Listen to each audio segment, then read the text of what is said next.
I don't have a script to go by. I'm a new kid on the block in a lot of ways.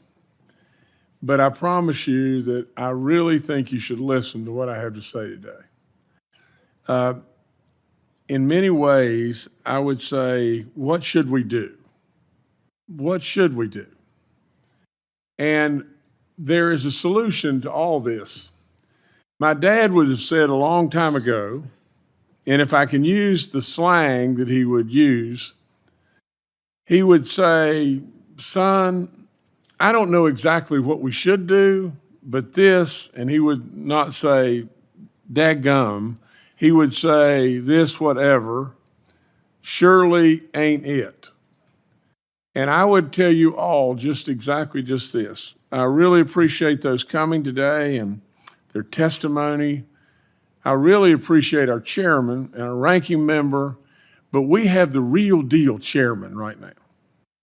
And we can really make a difference.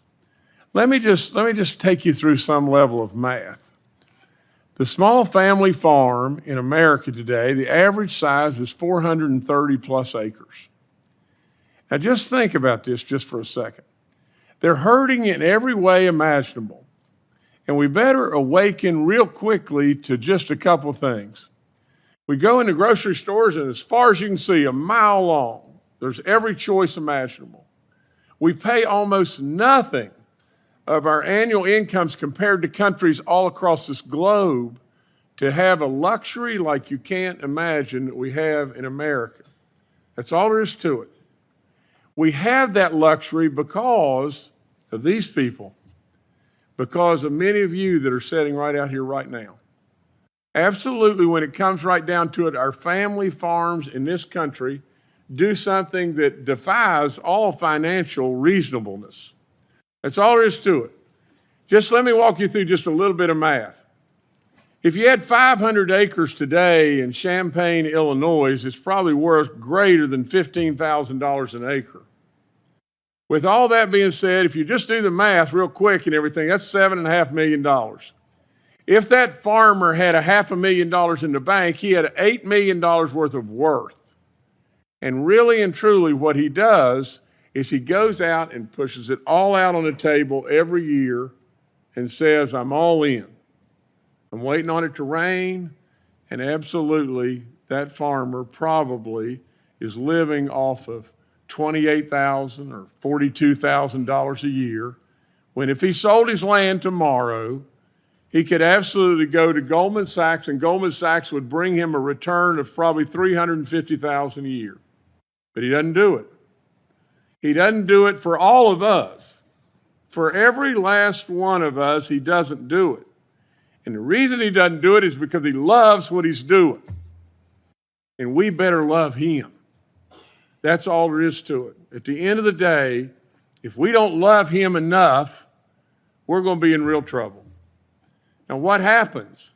What happens tomorrow if big, giant corporations, Exxon, whatever it may be, all get together and decide, I'll tell you what we're going to do. This guy's not going to continue to farm. He's not going to continue to do what he does. And so he decides he wants to go to the Bahamas and hang out and absolutely have somebody send him an annual income of $350,000 instead of his $28,000 and driving a 12-year-old pickup truck.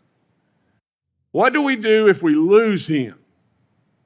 And absolutely whatever it may be, a foreign interest, Exxon, and whatever, decides just out of the clear blue sky that what they're going to do is they're going to plant one crop, and then they're going to say the price of corn is $150 a bushel, and if you don't want it, we're not going to plant anymore.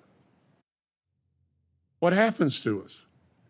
We have a meltdown in our food industry. We have a meltdown in a crisis in this country like you can't imagine. We owe so much to those people, it's off the chart.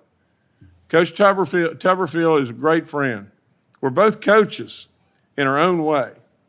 With all that being said, I absolutely promise you to God above, we've got to fix this. We've got to fix this right now.